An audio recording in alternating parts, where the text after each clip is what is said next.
I'm going to talk about a silver lining that I got from my husband's death. I want to make it really clear to everybody that it is not your job to point out other person's silver lining. So many people were like, well, you have so much going for you. Like they were trying to put silver linings around. One of my friends said, Kim, don't worry. You're young, you're beautiful. You can get married again. And I was like, oh, well, then I don't need to be so sad because I can replace my husband. Welcome to the Be It Till You See It podcast, where we talk about taking messy action, knowing that perfect is boring. I'm Lesley Logan, Pilates instructor and fitness business coach. I've trained thousands of people around the world, and the number one thing I see stopping people from achieving anything is self-doubt. My friends, action brings clarity, and it's the antidote to fear. Each week, my guests will bring bold, executable, intrinsic, and targeted steps that you can use to put yourself first and be it till you see it. It's a practice, not a perfect. Let's get started. All right, be it, babe. So today's guest, the topic is going to be something that makes you pretty uncomfortable. and I'm hoping to make some of these topics more comfortable because we got to get over it, y'all. We got to start talking about grief. We got to start understanding how to help each other. And today's guest not only shares her story about how she lost her husband, but also what she's doing today to make workplaces a better place when it comes to grief. And I truly hope that you take some time to listen to this. I know you might be thinking, oh my gosh, Lesley, it's Tuesday and I want like all the happiness in the world. But today's guest is actually, what she's doing is, well, she wrote a book called 100 Acts of Love. So it's actually quite a positive talk around a subject that we all want to avoid. And she's actually going to tell you the exact things not to say. So I promise you're going to want to stick around because I know all of us don't want to say the wrong thing. We only want to do the things that could be helpful, and you're going to get a lot of helpful tips. And also, someday we're all going to be in a place where we are in grief. There's different kinds of grief, of course, but we're humans.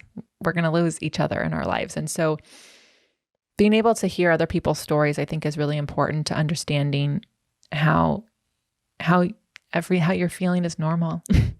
And I know when you listen to this that it's easy to put a lot of pressure on yourself to like get it together and be okay. And what I hope you hear from this is that it's okay not to be okay. So Kim Hamer is our guest today. She's beautiful inside and out. And this is one of my most favorite interviews to do. So thank you, Kim. And thank you for being here to listen to this. And I can't wait to hear what your takeaways are. All right, be it, babe. I'm so excited to have you back with us today, listening in, because our guest today, honestly, I'm so glad this woman came across my feed and people I should interview, because I definitely, the topic we're going to talk about today, I definitely feel like I've been the person who fucked up and didn't do the thing and didn't say the thing and didn't help out. And everyone's like, what? And Kim's laughing. So Kim Hamer is our guest today. And she is an incredible person who is helping people actually do 100 acts of love and actually give steps. And it's because she went through something traumatic and people weren't able to help out. And then she saw herself in that. So I'm going to let her tell her own story. So Kim, will you tell everyone who you are and what brought you here today? Sure. So what brought me here today is my husband's death at the age of 44.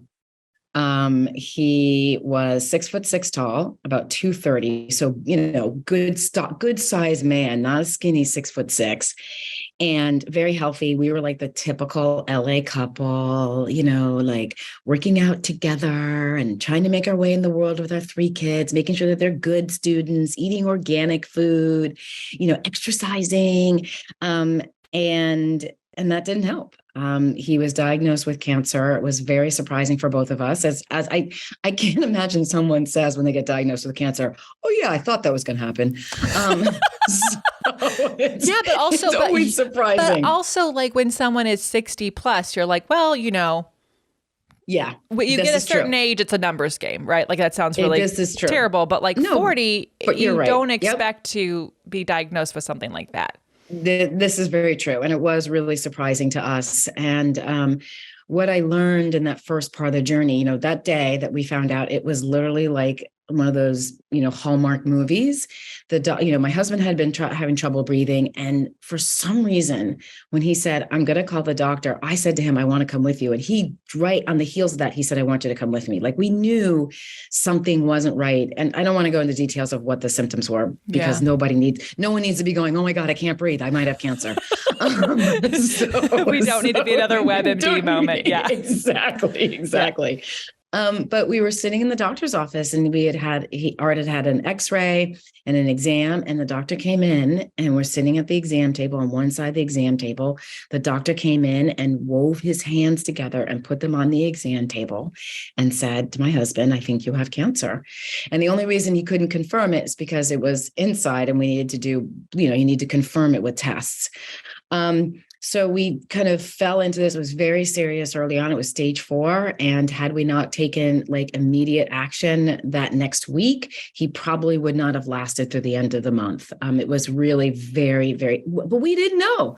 We didn't know it was that serious, because the first doctor we were with was very kind of lackadaisical, kind of like, well, we'll get this test started. And so anyway, what happened was, I needed a lot of help. We had 3 young kids at this time. I was trying to make a living trying to help my husband. He was working and I was making a living as a freelance writer. And I knew right off the bat that I was in way over my head. Like, I was absolutely positive, but I didn't know how people could help other than bring a meal, which is the one thing that everyone does. And that actually sometimes I was like, no more, like, stop bringing us any more food. So through that process, what I realized was that some people knew exactly how to be helpful, and most people didn't know. Mm-hmm. And for those who didn't know, it was always this awkward place of like, well, what do you need? And I'm like, I don't know. I can't think of anything until 2 a.m. when Art's vomiting and I realize I'm running out of paper towel, right? Or until the morning when I go to pour milk into the cereal for the bowl for the kids, and there's no milk. So there's a sense of like, there's just this big disconnect. I was on one side of this cliff and everyone else is on the other side of the cliff, and everybody wanted to help, but we needed a bridge. Yeah. So it was my husband's job, and we went into these roles without even discussing it. His job was to beat the cancer. He put blinders on. He focused on nothing but that. And it was serious enough that he couldn't work. So he did not have anything else to think about but making it through every single day. And then my job became everything else. Yeah. And the thing about our relationship is we definitely co-parented. So all of a sudden I was parenting by myself. He would come out of chemo for a couple of days, and then they'd slam him with chemo again and he'd disappear. And then he'd come out of chemo for a couple of days and they'd slam him with chemo again. So it was a very harrowing experience. Yeah. And then we got the all clear. And so, which is a fantastic thing. You get the all clear. And I thought, which is, I think what everyone else thinks, is you're going to have a party and celebrate and you look at life brand new and you're going to go do all those things you've been scared to do before. That is not what happened. What happened was can I swear? You can. Okay. We spent months we would get into bed and look at each other and go, what the fuck just happened? Like literally, and then we spent months wondering if we wanted to remain married. Because something like that really brings out the best in your marriage, and it brings out the worst in your marriage. So did we want to remain together? What was that about? I was pissed because my husband was. I could just imagine, I just spent all this time making sure you could just focus on living. And now you're rethinking, and now I'm rethinking what I just did. Now I'm rethinking, should I have made that effort? Yeah. Oh my God. That's so much emotions. Yes. It's a lot of emotions. I was pissed. I took on the role of taking on all this stuff, but I also took on the role of being a martyr. So there was part of that play in there. I was pissed because he never thanked me. I mean, just crazy stuff, crazy stuff.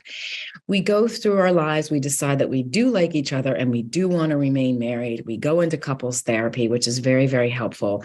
On top of all this, there's still side effects from the chemo that we're dealing with 8 months later. Yeah. So I think that's another thing that people don't understand is the chemo doesn't just kind of disappear out of your system. So we remain married.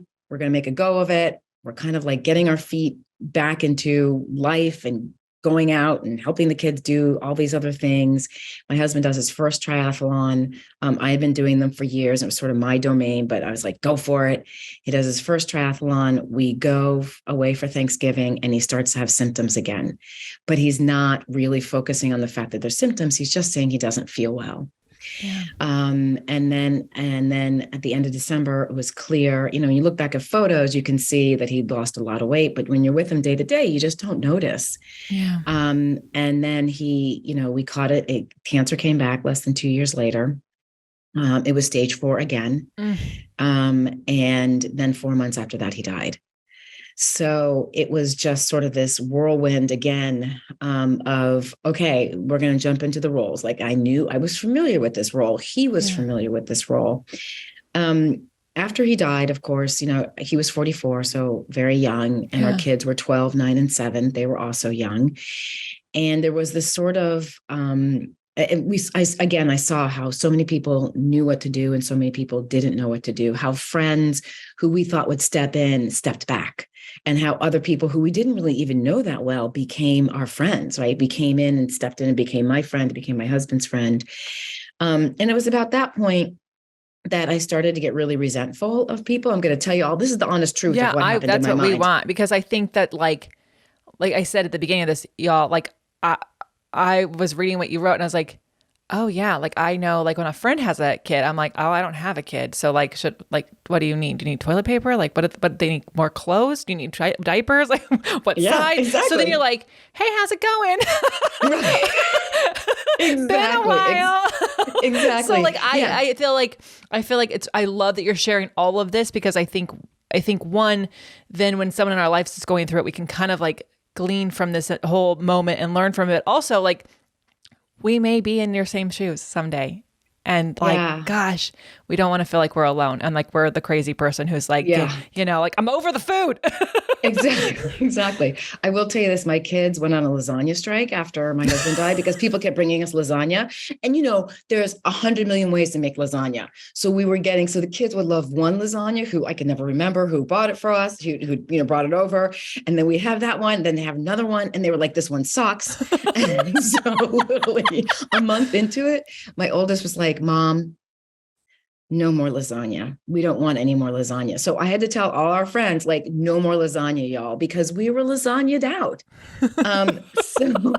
So back to the resentment, I just began to feel really angry. I was like, my husband died and you can't find the courage to come up and talk to me. Like, what the hell is wrong with you? And then as the years go on, I start to have a lot of sympathy first, and then empathy. Yeah. And what I realize is I'm really mad, which is often the case. We get really mad because they're doing something that we have done in the past or that we would do. And what I realized is I didn't know I would not have known how to help me if I had been my friend. I wouldn't know what to say. I would have been the person who said, if you need anything, let me know. And we'll talk about why that's the least helpful thing later. So I wanted to, there's a lot of books out there if you have cancer. A ton, and it's never enough information. There can always be more. But if 1 in 3 of us is going to get a cancer, the other 2 need to know what to do. And that's why I wrote my book. So that people could quickly, they could just open it up in a panic, like, oh my God, what do I do? And they open up and, tip number 48 is stock the bathroom. Like, make sure that they have, you mentioned toilet paper, make sure they have toilet paper and toothpaste and soap and clean towels. And you put your number tape it to the bathroom cupboard door so that when they run out of those things, they don't have to try to remember between that moment and getting to writing a piece of paper or getting to their phone to write it down, whatever. So I really wanted people to be able to take very simple actions. I think the thing that I realized, the thing that I saw, the things that people did the most that were most helpful were really simple things. You didn't need to sign up to bring food every single Monday for 365 days. Right? It didn't need that, it was helpful for sure. But my idea of helping before my husband got sick would have been like, I need to take this whole thing on because I'm going to make a difference. And and you don't need to do that. A lot of the tips in the book were from simple things that people did, and they did them once, but they were really powerful. Yeah. So that's sort of my story. And then I go into HR. I go back into HR. So I go back to work after not being in an office for over 12 years. I stumble a little bit, and then I decide I need to go back into HR. And my very first job in HR was working for a president of a company whose wife had cancer and then died. Oh my gosh. Like what a And divine appointment. I like not that you wanted to exactly. go through that, but you No, could like lucky him to have someone in his world who could just look at him and like see him. yes, exactly. And I ended up helping the CEO work with him because the CEO didn't have a clue what to do. I ended up helping his team work with them. And then the back of my mind, that's sort of where the idea came. And then last year, I just decided to go ahead and launch a consultancy. And right now, my focus is on employee death. How are managers managing a grieving team? And I think I just spoke to someone yesterday who was like, oh, no, our managers are fine. And I'm like, oh, you are so out of touch. Your managers are not. Yeah. They are scared. They are feeling a ton of pressure because they've got these goals they have to meet. And then they've got a grieving team. So all of a sudden, Tom, Mr. Nice Guy, Tom, been around, been nice the whole time, all of a sudden really mean and short and bitchy. And, but the manager's like, I need you to do this, Tom. And now the manager's afraid to talk to Tom, and the manager's feeling afraid because grief makes us feel insignificant and small and scared and afraid. So the manager's feeling afraid, doesn't want to approach Tom, who's now, Tom is off the charts, crazy. And it's all because of grief. Yeah. And then Tom all of a sudden decides to leave the company a year later. And no one really puts those two together, that the reason Tom's leaving is because he wasn't given the space and wasn't told how the grief is going to affect his work. He feels disconnected and disenchanted. His boss is kind of being a jerk of the way Tom sees it. And they can't recover because no one's had that conversation with them about, hey, you guys are grieving and this is what's going on and this is what's happening. And let's talk about how we can work around it. Yeah. So that's my focus now. I mean, what a journey. Like, gosh, thank goodness for you and your awareness for this, because I feel like, there's a lot of people who are out there in the world who are working for themselves, and like there's some beauty around that. But the most people are employees somewhere. Yeah. And, I would imagine that every owner of a company would like to say, hey, when our employees are going through something, of course we're there for them. But the problem is you're correct. It doesn't matter if it happens in the workplace or in life. None of us are really good at grief. None of us are really, we're like, because someone dying makes us think about if that person died in our lives. And when we like get a little obsessed about that, and then we start to freak out, and then we shut down, and then we're like, we just can't, we also don't want to make a mistake because we don't want to say the wrong thing. So then we say the wrong thing, which is, let me know if you need anything. Yes, exactly. Exactly. And we say that because we're like, I don't want to overstep. I don't want to overwhelm. I don't want to make them cry. I don't want to make them mad. I don't want to they seem to be doing well, so maybe I shouldn't bring it up. Yes, exactly. Exactly. I just got engaged. I really want to share it with her, but her husband just died. I don't want to talk to her about it. Yeah. And then that makes them feel even more alone because of course they want to be happy as well. And maybe they won't be as happy as they want to be, but they also don't want to be left out of of your life. Yes. You are exactly right. I think what happens is we make it about us and not about them. Mm-hmm. And I think there's two specific reasons we do this. One, because we feel out of control. We don't know what to do. So when we're in fear, we step back. We just kind of take a step back.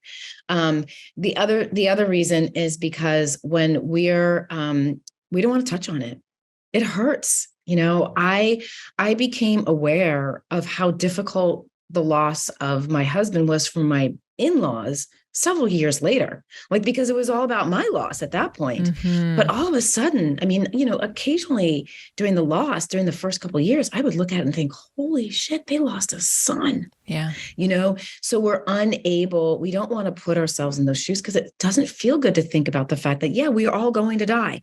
We're all going to die. Yeah. But we don't want to talk about it. We don't want to discuss it. We just kind of hope and pray that today's not the day. Yeah. I mean, it's, and literally today we had a call with our financial advisor. She's like, well, how do you guys feel about life insurance policies? And I was like, So I want to make sure that I am taken care of if he guys first, because I actually would need to hire a whole new him. Like Right. it's not even like about my husband. Like he works with me. I'd have to hire an actual CEO. Right. So I need Right. to have money for that and then to Yep. be taken care of, because I probably Yep. won't be able to get off the carpet for a while. So we need Yep. that. And then if I go Yep. first, he has to find a new person to take over at the face of the company. Like, so we need to be taking, but like that doesn't even cover grief. That's just like the numbers, right? So like, Yep. and even for some people, that's hard enough. So I mean, obviously like you have your own experience, but like, what are some things that you have found like for people, coworkers, and what are those things that people can recognize are signs of grief? Because I think we think they're always going to be crying, but also it could be Bob's now short tempered, like that's grief. Yes, absolutely. First of all, please get the life insurance and double whatever you're thinking about. We can talk offline about that one. Thank you, Kim. Yes, just double whatever you're thinking about. So I think the first thing is, yes, people tend to be short-tempered. I always liken it to giving birth. And you see the funny outtakes when the woman's in labor and the husband like pats her brow and she just screams at him, right? She loses her mind. Well, that actually does happen sometimes in birth because our bodies, our female bodies, are so focused on doing this one thing. So anything that distracts us pisses us off because it's distracting us from the process. And so when that happens, when grief happens to somebody, whether it's a colleague or a friend or, a partner, you have these blinders on because you were just trying to figure out what your next move is. Your brain is, you have now lost track of the person in your life. You can't find them anymore. Like they're not, you can't fly to see them. They're not around the corner. They're not in bed. So they're not showing up for work. So your brain is trying to adjust to this different time, space, reality. And it's really working hard. And when it's really working hard, it doesn't like to be distracted.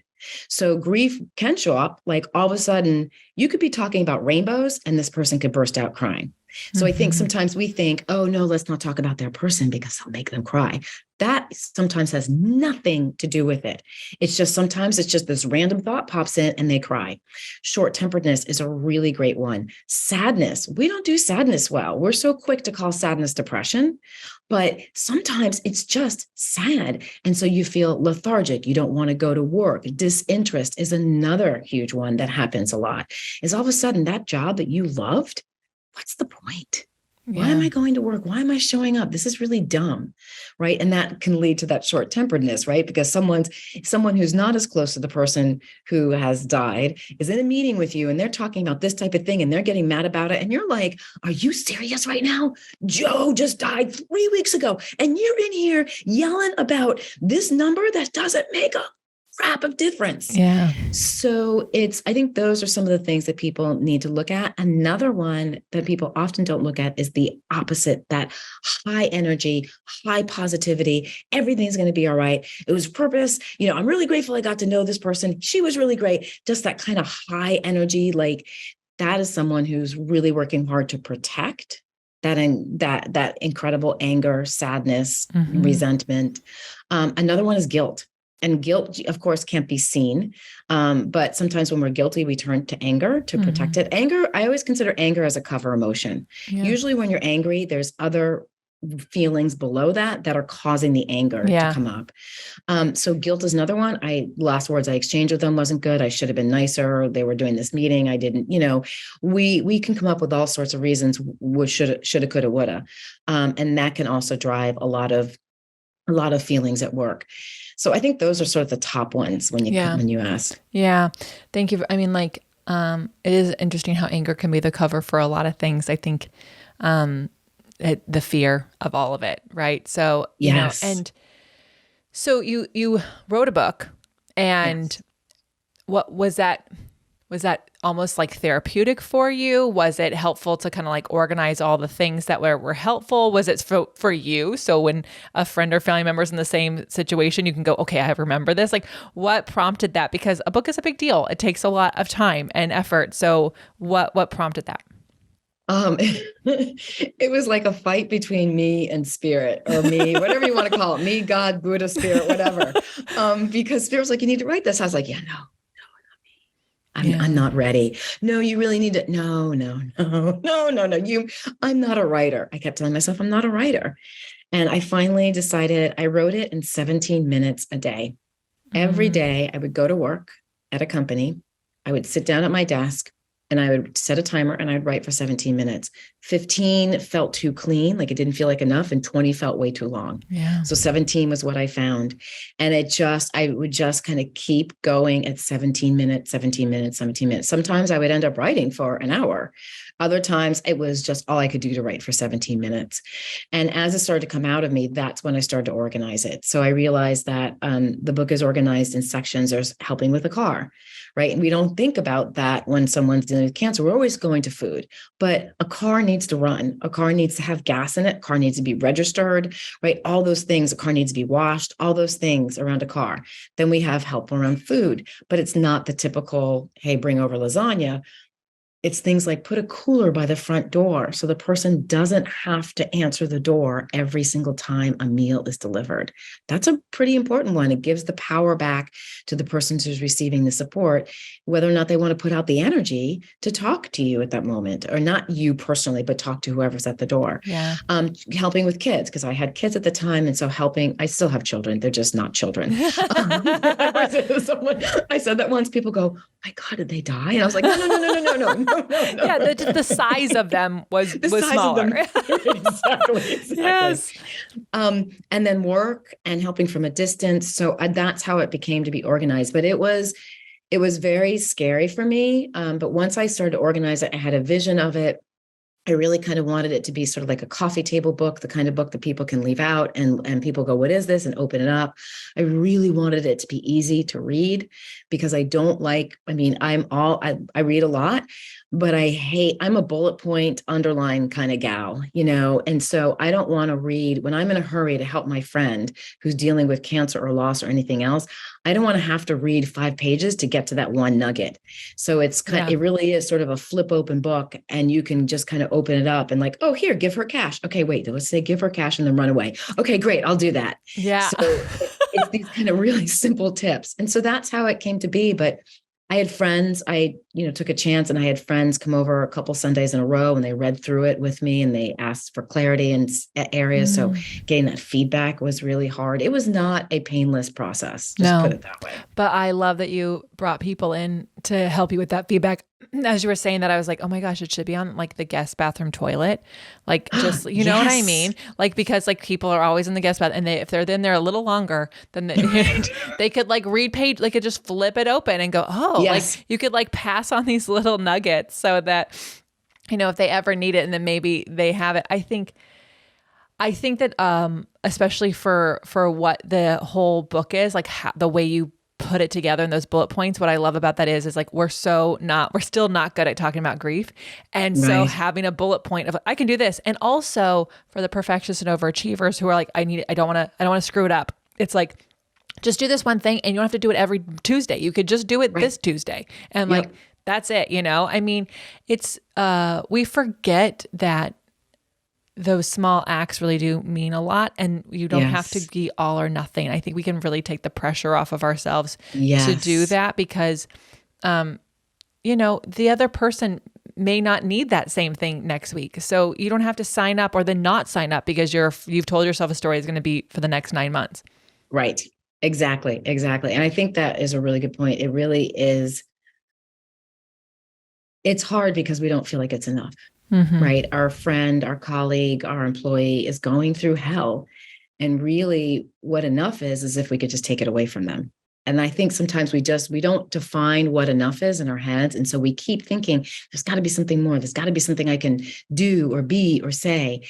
And, the book also includes what not to say and what to say. So even if you can get to the point where you read the what not to say, and then you take one thing of the to say and just do that, that's enough. Yeah. We all want to be witnessed, right? That's what Instagram and Facebook and TikTok and all, they just took what we wanted And, it used to be I wanted to be in the school newspaper or, in my hometown newspaper. That was being witnessed. But now it's taken like national stage, right? So we all want to be witnessed, including when we're going through a difficult time. Yeah. But that witnessing doesn't have to be like, let's put together a prayer circle and circle around her when there's a full moon and, howl to the wolves or something. It doesn't have to be that grand. It just has to be, I am so sorry this is happening to you. Like it just breaks my heart, right? You just expressing that moment of touching in. And I think that's what we're most afraid of. Yeah. Yeah. I mean, and my goodness, our fear keeps us from doing so many things in our own lives, let alone let alone like being there for those when they need it. So I want to know, you became this consultant. How did you start doing that? Like, was that something that you knew you could do? Is it because you've been in HR, so you had an idea of like how to start doing that? Like, cause there's a difference between like, okay, I like wrote a book. Okay. I have a job. And now you're like, okay, now I'm going to talk about grief all the time with everybody all the time. So, like that's a big deal. And then you also relive your story all the time. So I just wonder like what allowed you to make this decision and like, how did you go about doing it? I think, again, it was one of those tugs where it's hard. I mean, it's hard. Right before this call, I just sent out 15 LinkedIn messages. I videoed them with the name saying, this is what I do. This is how I can help. And this is also how I can help. And I sent them out. And the title of it says, let's talk about death, not yours, but your employees. So they get this message. This is let's talk about death with a link. And then they get a video. And it's crazy making. I mean, there are days right before this morning, I was like, this isn't going to work. I can't do this. I'm only going to have 1-2 clients. It is every day. It is just deciding that I'm going to make some type of step. I set some type of goal for myself, and then I add a little bit more to it to make it a stretch goal, to make it uncomfortable. And then I just have to hit the ground running. As far as process, I've been in HR for so long. So what I've done is taken some of really basic kind of management 101 and interwoven that with what it's like to deal with a grieving team. So it's not like I pulled this out of thin air. I've been studying and taking classes, and, I have my PHR, which is a certificate. So I've been enveloped in the HR world, and it was just sort of like, oh, well, this piece would fit nicely right here. And this piece goes right. Oh, and that piece goes right here. And so now all of a sudden I have a process. So I think that's it. It really is sort of following your gut. And I hate when people say that. I just have to tell you, I'm so sorry, everybody who's listening, because you're like, what if your gut's wrong? And believe me, I guess that all the time. I'm like, what if I'm doing it wrong? But it really is. It is trusting. It is believing so much in what I'm doing that I can't not do it. And I've tried to say, you know what, I'm just going to do HR. I like it. It's an exciting field. No 2 days are the same. That's where I want to go. And I try that route. And then in the back of my mind, there's always this, okay, but write this one blog post about this thing. Oh, then you should probably do another blog post about that thing. And so it's always present. And so I can't ignore it anymore. I just can't. And it's scary as hell. I mean, it's scary as hell. Yeah, I think anyone listening can insert whatever their goal is, yes, and put that there, because I think, like you said, like there's this tug, and I think like that is a really it's an idea that just never leaves you. Like it's like, hello, knock, knock, knock. You should do this. Yep, exactly. And so exactly. I think like, I thank you for sharing that in a way that we can all go, yep, been there. I was talking with a friend earlier today, and I was like, yeah, sometimes I'm like, why am I like working so hard on this thing that I'm like so passionate about? Cause like I made really good money just teaching, like just teaching. I could just show up, teach, and like, that was it. Right. And then as I was saying that, I was like, I would be so bored, cause I clearly like what I'm doing stretches me in a way that like challenges me, makes no 2 days the same. I know it's making a bigger impact. So it's just this really funny thing. Like it's pretty hard. Eventually that voice gets so loud, you can't not listen to it. So I love, thank you for sharing that process. I think it's really cool, what you're doing. There's It's so needed.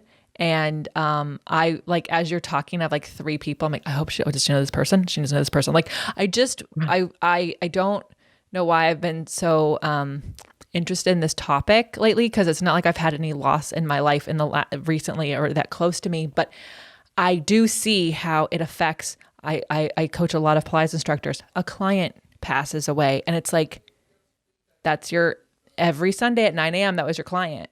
Like Yes.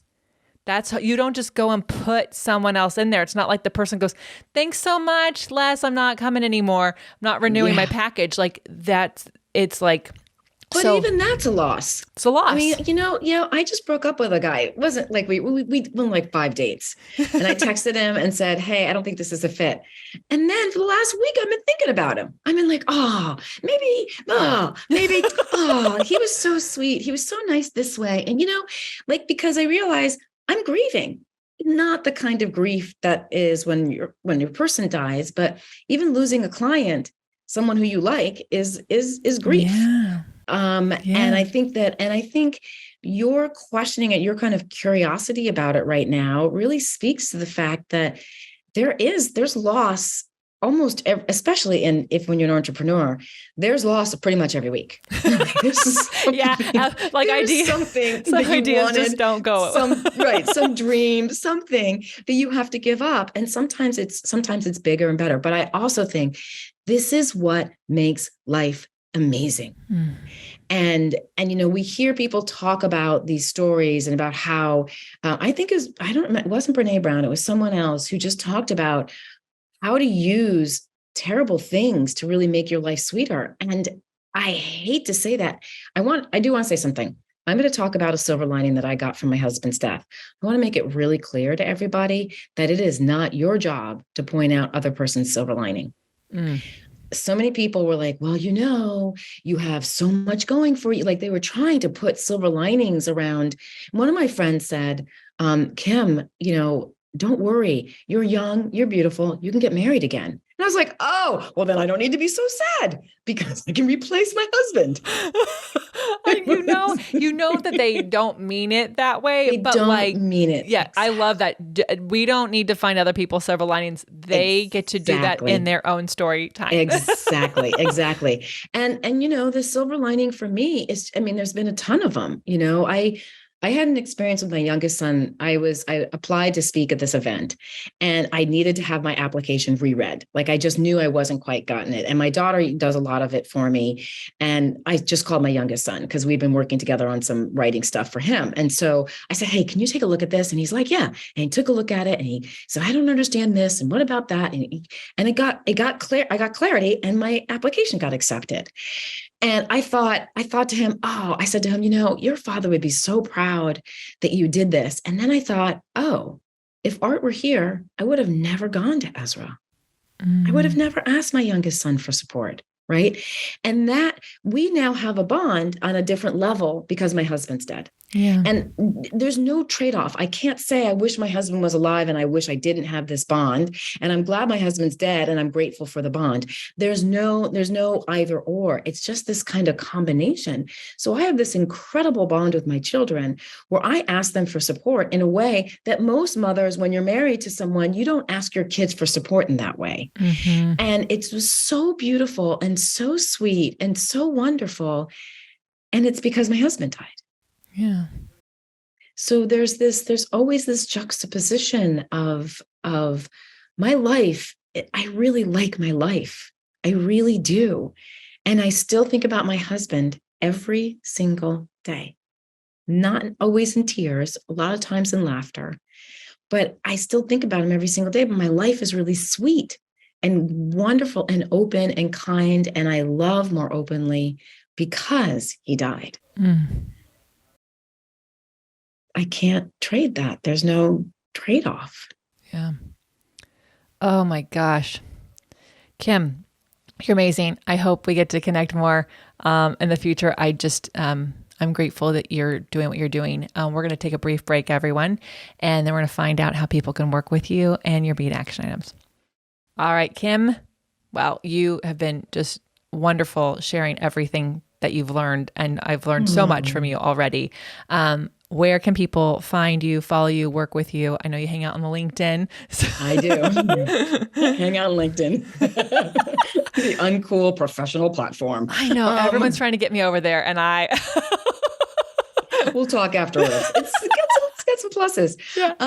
So find me on LinkedIn. I'm at Kim Hamer on LinkedIn. You can just Google my name and it comes up on LinkedIn. I also spend a lot of time on Instagram at 100 Acts of Love. So I'm also there. You can find my stories about my kids and more personal stories about my life as a widow there. So those are the two best places.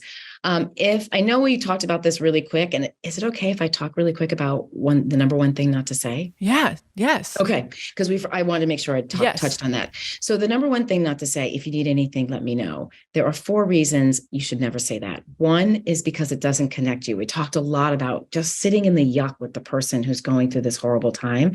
And it's really important that you just take a moment to go, oh, to say, my heart hurts, or I don't know what to say, to acknowledge what's happening. And that phrase doesn't acknowledge it.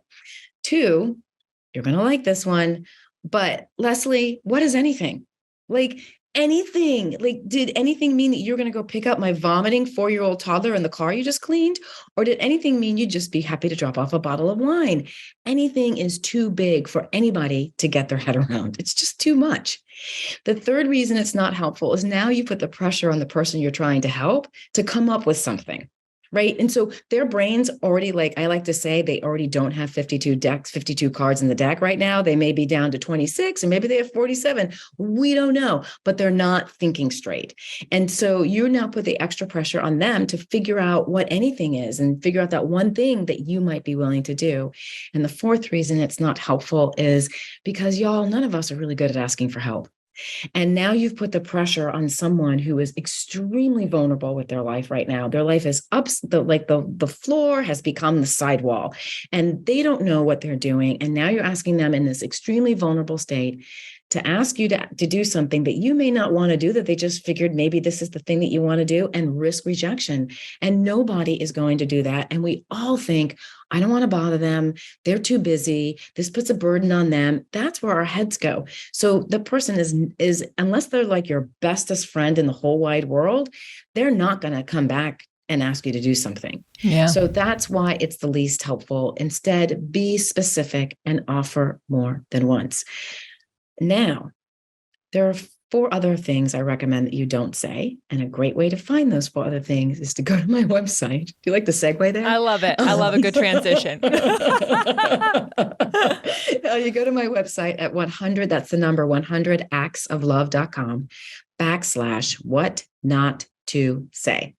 So you'll download, it'll say for cancer, it applies for everything. You will learn the 4 other things not to say, why they're not helpful to say, because I think that's really important that people start to, there's an anatomy of an unhelpful thing to say. So people start to kind of understand, when I'm in fear, I tend to say things that are less helpful.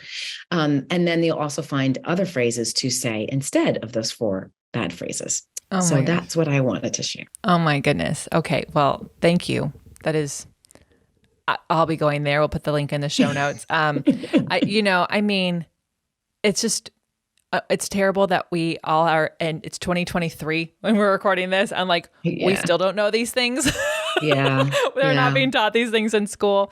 You've given us so much. And so honestly, if that is the bold, executable, intrinsic target step to be until we see it, I'll take it. But if you had anything else to add to that, let us know. Cause you're so informative and it's really easy for people to understand. So thank you. I think that I have sort of 3. The first one is feel your feelings. It sucks that this person who you like or care about or really love is going through what they're going through. And I recommend, crying in a car is put some sad music on in a car, just go for a drive and have a really good cry. Maybe not drive and cry at the same time. Depends how coordinated you are or how hard you're crying. But, get those feelings out of you. Write a pissed off letter to the higher power about how this isn't fair. But whatever it is, get those feelings out of you. Because once they're out of you, they do a lot less damage out on paper or in the air than they do in your head. Mm-hmm. And when they're in your head, they leak out of you you. No matter how hard you try to not have them leak out of you, they will leak out of you. And the person you're trying to help will feel them. They may be completely unable to articulate what they're feeling, but they're going to feel them. And that's what you don't want to do. I think the second actionable thing is think about what your specific offer is. We all have helping superpowers. Mine happen to be, I love a clean kitchen. You need me to come in and clean your kitchen? I'm happy to do it. And I will find whatever you need from the grocery store. I will meet that truck at 5 a.m. in the morning to make sure that I get that item off that truck. So those happen to be two of my favorites, but they're things that we're really good at. Maybe it's Excel, maybe it's putting together a pivot table, right? At work, maybe it's putting together a project report. Maybe it's corralling children. Maybe it's driving or fixing cars, or you have a really good mechanic. We all have specific things that we're really good at and that we like to do, and we don't find value in them because they're so easy for us. But that's your helping superpower. So offer that, and offer more than once, because again, the person that you're dealing with is not dealing with a full deck of cards. So make sure that you're just reminding them every now and then that you're there. Mm-hmm. And then the last thing is, this is sort of hard, but don't make it about yourself. If they don't call you, it's not because you're an ass or they're mad at you, whatever. It's because I think I guess maybe the third thing is put yourself in their shoes. Yeah. For just a moment, right? They're not really concerned about calling you because they're pissed at you because you didn't offer the right way. They got so many bigger things to deal with. That is like 1,027 on their list right now. So don't make it about you. Just send them a lot of love. So I think those are the three things. Yeah, those are beautiful. And actually just I'm so great. I just went through them. I can't wait for Brad to hear this, because I'm like, oh, we are really good at helping out with dogs. We can walk people's dogs. And whenever I order a Chewy, I can go and figure out what their order is and just place that thing. You know what I mean? Exactly. We can all find different things that we can, whenever I'm going to order dog food, I can just, so it's there's ways we can make it so that it's helpful and you don't have to feel like you had to you don't feel like you're burdening yourself with it as well. So, because you're just putting more pressure on yourself and you do nothing. Yes. Oh my gosh. Thank you, Kim, for being here. Y'all. Oh, you're very welcome. How are you going to use these tools in your life? How are you going to use these tips? I really hope that this is one of those episodes you can hit save and re-listen to if you need, or share with a friend who's like, oh my gosh, my friend at work went through this thing. It's like, oh, hey, listen to this because this is here, I mean, that's what I hope that this episode can be for you. Tag Kim Hamer, tag the Beit Pod with your takeaways. And until next time, be it till you see it. That's all I got for this episode of the Be It Till You See It podcast. One thing that would help both myself and future listeners is for you to rate the show and leave a review. And follow or subscribe for free wherever you listen to your podcast. Also, make sure to introduce yourself over at the Be It Pod on Instagram. I would love to know more about you. Share this episode with whoever you think needs to hear it. Help us and others be it till you see it. Have an awesome day. Be It Till You See It is a production of the Bloom Podcast Network. It's written, filmed, and recorded by your host, Lesley Logan, and me, Brad Kroll. It is produced and edited by the epic team at Diseño. Our theme music is by Ali at Apex Production Music, and our branding by designer and artist Gianfranco Cioffi. Special thanks to Melissa Solomon for creating our visuals and Samena Velazquez for our transcriptions. Also to Angelina Herrico for adding all the content to our website.